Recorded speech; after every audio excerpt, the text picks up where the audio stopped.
Soit on meurt en héros, soit on vit assez longtemps pour se voir endosser la peau du méchant. Pour ce genre de choses, il existe des hommes comme moi. Il t'arrive de saigner. Vous pouvez respirer, vous pouvez cligner des yeux, vous pouvez pleurer. Ah, m'a ramené le conduit, celle-là. Maintenant que j'ai votre attention, accroche-toi, petit. Salut à tous, c'est Fab et Desgarmat sur ma chaîne et aujourd'hui on va parler cinéma. Et c'est un petit peu le film événement pour ce début de février, même s'il est sorti, ok, le 31, mais bon, le 31 pour moi, c'est pour le mois de février. Donc là on va parler de Argylle. Du coup la vidéo sera faite en plusieurs parties, déjà le synopsis, de quoi ça parle, ce film, ce que j'ai aimé, moins aimé, sans spoiler. Et puis oui, il y aura une partie aussi avec du spoiler, et on finira par la conclusion. De quoi ça parle? Il était une fois une... Du coup, Argylle, on retrouve, oui, une auteure solitaire, voilà, donc qui écrit des romans d'espionnage, et en fait, des romans même à succès, beaucoup de succès, plusieurs tomes se sont enchaînés, notamment son héros, c'est un agent secret nommé Argylle, donc voilà le pourquoi du comment. En gros, là, et notamment pour le film, il a pour mission de démanteler un syndicat mondial d'espionnage, mais on va s'en rendre compte que est-ce que cette fiction ne va pas rattraper la réalité, de tout est en lien en fait. Donc sans trop en dire, en gros, ce film va vite dériver vers une fiction qui va peut-être rattraper la réalité. Du coup, qu'est-ce que j'ai aimé, qu'est-ce que j'ai moins aimé? C'était chouette. Ah, ça craint. Ah, immonde. Je t'aime plus que 3 fois 1000. Du coup, ça se voit un petit peu sur l'affiche, mais ça va être annoncé. Le casting, le casting, oui, c'est le poids lourd, le point fort de ce film. Donc, du Dua Lipa, du Bryce Dallas... oui, on dit Bryce Dallas Howard, que moi j'ai connu notamment Jurassic World, Henry Cavill, donc The Witcher, Superman, Sam Rockwell, que pour moi, qui justement, c'est peut-être pas lui qu'on va retenir, mais pour moi, c'est lui que je retiens au niveau du film. Il est excellent. John Cena, qu'on a connu dans notamment ancien catcheur de la WWE, mais aussi on l'a vu Peacemaker dans l'univers DC.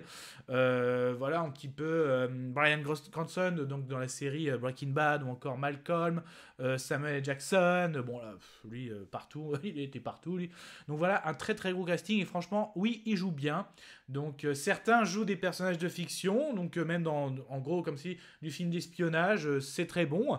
Donc après, on voit pas tout le film d'espionnage, donc, mais certains dans la réalité. Donc tout le monde est bon dans son univers, j'ai envie de dire. C'est excellent. Notamment, le film commence avec... On a l'impression d'être dans un film d'espionnage, donc la fin d'un film d'espionnage, et on s'en rend vite compte que notre auteur, Ellie, est en train d'écrire la fin de son dernier tome. Et donc justement, oui, par exemple, Argylle, joué par Henry Cavill, ou encore John Cena, qui joue le rôle de White, eux, ils sont dans la fiction. Donc là, c'est plutôt pas mal. Et après, c'est vite rattrapé. Donc en fait, c'est bien écrit, franchement. On confond pas la fiction et la réalité. On arrive à suivre, on va dire, tous les regards, à la fois quand vous regardez la fiction, quand vous regardez la réalité, même s'il y a des choses qui se joignent. C'est bien écrit, c'est un petit peu longuet quand même pour moi, donc ce film tape les 2h30, 2h40 il me semble, donc moi je mets bien sûr hors générique, voilà, donc non, qu'est-ce que je dis? Ouais, plutôt 2h20, voilà. Donc, je confondais avec un autre film. 2h20, ouais, plutôt. Donc, c'est pour ça, pour moi, c'était un peu longuet quand même. Ouais, parce qu'il fallait aussi bien prendre la fiction, la réalité, le pourquoi du comment. Non, mais sinon, des rebondissements. Les codes de l'espionnage sont là. Donc, j'ai envie de dire à la fois du coup monté, des rebondissements, du contrôle mental, du lavage de cerveau, des bonnes scènes avec armes. Il y a aussi de bonnes scènes à la fois assez jolies, donc à la fois tu joins l'espionnage avec de l'art, j'ai envie de dire, même pour le final, j'ai envie de dire. Donc du rebondissement, de la prise d'identité. Les codes sont là, les castings c'est bon, même jusqu'à la fin, jusqu'à la dernière scène, il y a du rebondissement. T'es un peu en duo what the fuck, mais quand même je l'ai trouvé un peu longuet. Donc, et c'est vraiment le casting qui fait le point fort. Voilà. Donc j'ai envie de continuer, mais là je vais aller dans la partie spoiler. Donc du coup, si vous aimez film d'espionnage, si vous aimez ces acteurs que j'ai pu citer, c'est pour vous. Donc franchement, allez-y, foncez. Prenez-vous 2h20, installez-vous, regardez ces histoires et faites votre propre avis. Pour les autres, on va rester dans la partie spoiler. Avant qu'on commence, quelqu'un veut peut-être sortir? Attention. Kaiju de catégorie 3. Faut que je vois ça. Là, ça rigole plus. Partie spoil du film Argylle. Donc en fait, notre écrivaine, pourquoi elle écrit ça? Bah en fait, c'est enfoui au fond de son cerveau. Parce que oui, en fait, c'est une ancienne espionne qui a subi un accident durant une mission et qui a subi un lavage de cerveau par le grand méchant, hein, bien sûr, joué par le directeur Bryan Cranston, qui est très très bon aussi, j'ai envie de dire. Et forcément, elle s'est fait capturer, s'est fait laver le cerveau. Et par rapport à tous ces romans, en fait, elle pense que c'est enfoui. Et en fait, elle raconte sa propre histoire, qui, elle, est une agent aussi. Et donc, c'est pour ça, en fait, qu'elle se fait courser. Elle pense, cette écrivaine qui a perdu la mémoire, mais non, mais moi, j'écris que des romans, hein, ça n'existe pas. Mais en vrai, si, tout ce qu'elle a raconté, c'est ce qui était enfoui. Et justement, on recherche certaines pièces, aussi bien les méchants, mais aussi que les gentils. Donc, son ancienne agence avec son ancien partenaire. Donc, c'est ça qui est plutôt pas mal. Donc, la réalité rattrape la fiction. La fiction, en fait, est bien réelle, donc une partie, non, le roman est bien une fiction, mais inspiré quand même de faits réels, vous me suivez? Donc en gros, c'est tout ça, c'est pour ça que c'est très longuet aussi, parce que il faut le temps de développer tout ça, et le film prend le temps de développer. Mais quand même, il y a des passages un petit peu, pas vides, hein, mais c'est un petit peu longuet. À un moment, ils vont même en France, et c'est même plutôt sympa, hein, donc dans les vignes françaises, notamment, c'est là que se cache, on va dire, le QG des gentils, avec notre Samuel L. Jackson, qui est très bien dans son QG, toujours avec son petit verre de vin, c'est plutôt pas mal. Donc le QG, par contre, des méchants se trouve, oui, sur un... Ah, c'est pas un porte-avions, une espèce de gros cargo où il y a du pétrole. Justement, la scène finale, what the fuck, avant, il y a de l'échange du gunfight, donc il y a du pétrole partout, et elle se souvient qu'elle était patineuse, donc avec des couteaux, elle se fait des patins, et là, c'est un peu... C'est là que je vous ai dit, dans la partie non-spoil, ouais, on a du final limite artistique, avec du final d'espionnage, du gunfight, et même juste avant, ils avaient mis des fumigènes de toutes les couleurs, où ils faisaient du gunfight aussi, avec des couleurs très beaux, le couple avec une chorégraphie, donc c'est pour ça que c'est à la fois beau, et c'est un peu oui, du what the fuck aussi.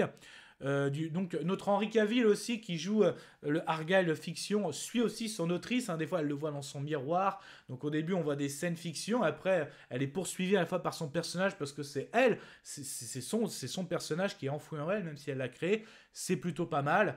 Pareil, à un moment, quand elle avait créé, justement, elle tire dans son partenaire une balle justement enfouie, jusque-là, c'est un peu what the fuck pour qu'il survive, mais bon, là, vraiment, faut y aller. On est à la limite quand même, pour moi, ouais, je le classerais même comme de la science-fiction, hein, avec tout ce qui est l'ingénierie, tout ça, la technologie, tout ça, mais science-fiction à petit degré, mais quand même... Mais bon, ça se regarde, c'est un petit peu longueur, mais voilà, c'était une petite partie spoiler, c'était le pourquoi du comment, donc comme quoi la réalité a bien rattrapé la fiction est même mêlée à la réalité, et voilà, je reconnais que c'est bien écrit, que les acteurs jouent bien, donc le casting 5 étoiles, donc ça met des étoiles dans les yeux, même si j'ai trouvé ça un peu longuet, donc ça, je trouve que ça fait une bonne conclusion, donc du coup... Je vais conclure. Argylle, pour conclure, pour moi, un film d'espionnage. Oui, les codes de l'espionnage sont réussis. On a annoncé, c'était annoncé un casting 5 étoiles. Le casting répond présent. Donc, la fiction, la réalité, les deux sont bien écrits. Ça fait un beau regard. À vous de voir comment la fiction rattrape la réalité. Est-ce que la réalité rattrape la fiction? Je vous laisserai faire votre propre avis. En tout cas, mon avis sonore, pour moi, ce sera... Voilà. Mais ça, ce n'était que mon avis. Faites votre propre avis. À vous de juger.